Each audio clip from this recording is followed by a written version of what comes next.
When Raina sat down at the cafe, she was surprised to see Rick enter and head toward her table. Rick and his wife, Louise, had been Raina and her husband's neighbors for almost 4 years. They were both slightly older than her, well into their 40s rather than around 35, but they had become quite close with Brad and her. They'd even spent a few vacations together as couples with and without children. "Rick, what a surprise," Raina said a little excitedly, looking around the door. "Shouldn't you be at work?"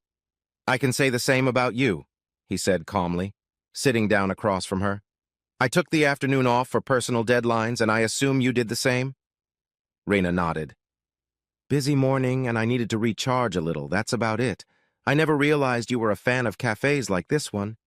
"You're right, I'm not a fan," Rick said, looking her in the eye, but she continued to avert her gaze. "Honestly, I saw you walk in here and decided to join you. We need to talk." "Is something wrong?" "I hope nothing happened to Louise," Raina said. Rick lowered his eyes for a moment and smiled at her. "No, everything is fine. Thank you for your concern. You and Brad have become very important to us, and we know we can count on you if anything happens to either of us. I wouldn't hesitate to do the same. That's why I needed to come here." "What's the matter?" "I'm fine. I'm just a little nervous," Raina said. "Have you slept with him yet?" Rick interrupted her in a calm, slightly lowered voice. "What?" Rina's face flashed. "I don't know who." "The guy who keeps making you look at the door, that's who," Rick said. "Really? Did you or did you not have sex with him?" "No, not at all." Rina's face flashed and she began to move her arms involuntarily. Rick closed his eyes and smiled, shaking his head. He opened them and gently touched her hand like a father would. "You have to listen to me. I'm going to tell you what's going on, what you probably think about what's going on, and finally what he thinks about it. That's really important." Raina only nodded. "He's charming, either younger or more successful than Brad. He seems to have some better qualities than your husband, and he let you pour your soul out to him. He also compliments you very well. When you have a need for someone, he is always there for you and will sacrifice something for it at some point. Like, so far so good?" Raina felt her body tense up. "How do you know? Does Frank know?" "He suspects, of course he suspects," Rick said. "And you know he suspects, but he has no proof. I'm sure those suspicions made you make him feel like an idiot," he said. "How do I know? Here's what happened. 2 important events happened in the last 2 weeks, and you missed them both for the same reason. Something happened to Mr. Charming, and he needed you, as a friend. And because you felt obligated to him, you missed both your son's birthday and your 9th anniversary dinner to be with him. Nothing happened. We're just friends. And he's the kind of friend that you keep from your husband because he wouldn't understand. This friend wants to know everything about your husband, so you told him. Even intimate details that you probably wouldn't share with me.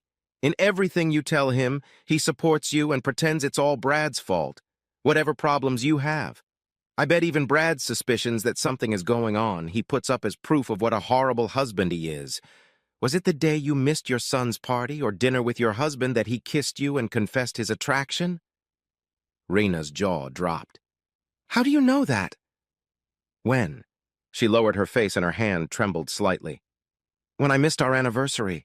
He was depressed because an old friend of his died. It just happened, but I stopped it right away." Rick nodded. "So here's an honest look at what happened. From your defensive behavior and the fact that you're sitting here right now waiting for him, I think things went a little further than just a kiss.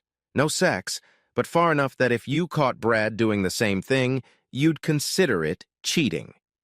Still, you think it's partly Brad's fault because he's not the husband you want, as Mr. Charming helpfully points out. He's just a friend, giving you something you think you're not getting at home. Nevertheless, you're attracted to him, and his attention is mildly disturbing, but you don't plan on crossing that line. You've probably convinced yourself that you haven't done it yet, but a big part of you already feels guilty and hopes Brad never finds out. Are you going to tell him?" Raina asked.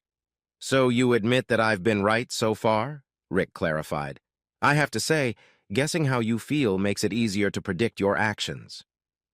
"We slept together, but I couldn't get over it," Raina said, her eyes watering. "He understood and just held me while we slept. We did some things but stayed in our clothes, mostly. Brad acting so stupid, and I was angry and drunk." "And with that, you pretty much proved him right," Rick said. "No, I'm not going to tell Brad any of this, but he'll figure it out for himself." "Okay, now here's what he thinks is going on. Mr. Charming sees an attractive woman who's busy. He sees vulnerabilities that he can use to manipulate her." "Reed! No!" Rena flinched, but Rick stopped her with a calm hand gesture. "Mr. Charm knows this, as he has experience in this matter. Pardon the bad cliché, but this isn't his first rodeo. See, you're assuming that you're the one he's targeting.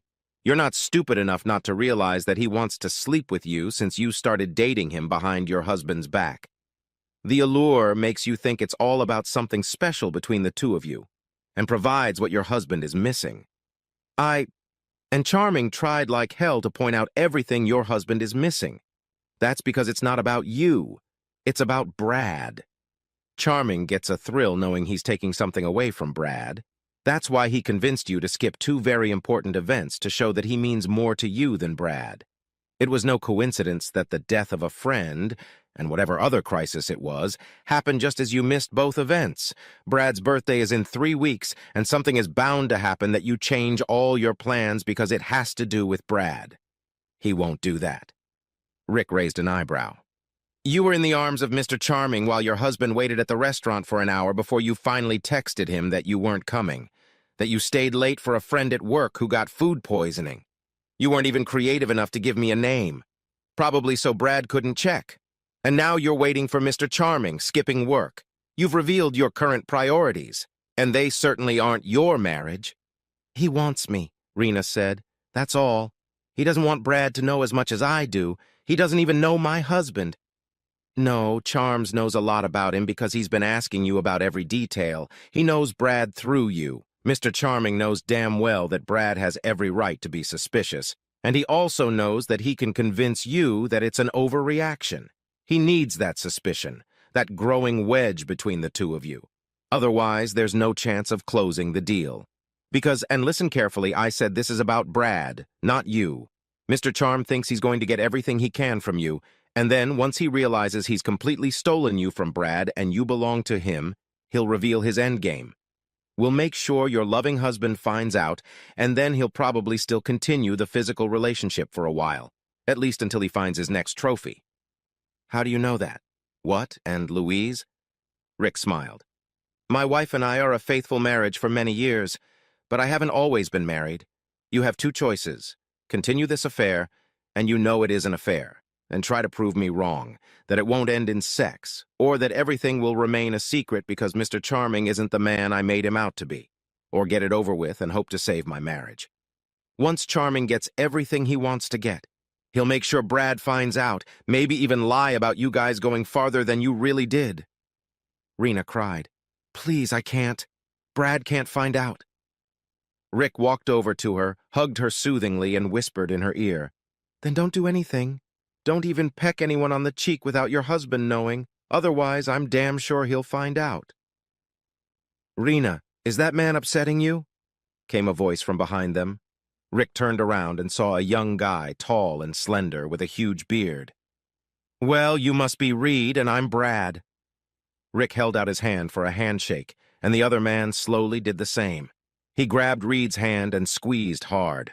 Rick pulled him closer to whisper in his ear, twisting one finger away from him. "Listen to me, you vomit. You make a scene, and that finger will be broken. You don't talk to my wife. You don't talk about my wife, or I'll kill you." "You're not her husband," Reed said with pain in his voice. "Who are you?" "Wrong, since you care about who I am. Just between you and me, I'm the only one you can talk to about this. Otherwise, you've got your fingers partially in the cookie jar, but don't risk losing your hand. She's not worth it, is she?" No, definitely not," Reed said, rubbing his hand after Rick let go of it. "Damn waste of time. After 2 months, I've accomplished next to nothing with that frigid wench." Rena was sure Reed hadn't seen the blow coming. Everyone watched in silence as Rick stood with his hands up while Reed got up off the floor and hurried to the door. "Self-defense, guys. A man was abusing my sister, and you saw how aggressive he became when I demanded he stop it." Cheers of approval were heard, and everyone went back to their business. Rick turned and said to Renee, "You have a second chance. Go home. Be the kind of wife your husband deserves. I know it will be hard, but tell him he was right to suspect you, but you stopped before it was too late. Don't mention that I had to intervene. It's better for you. I know Brad, he'll be angry, but he'll want to get it over with. Thanks, Rena said, wiping her eyes. I didn't do it for you, Rick said, but for Brad, and to atone a little for my own actions in the past. Have a good day.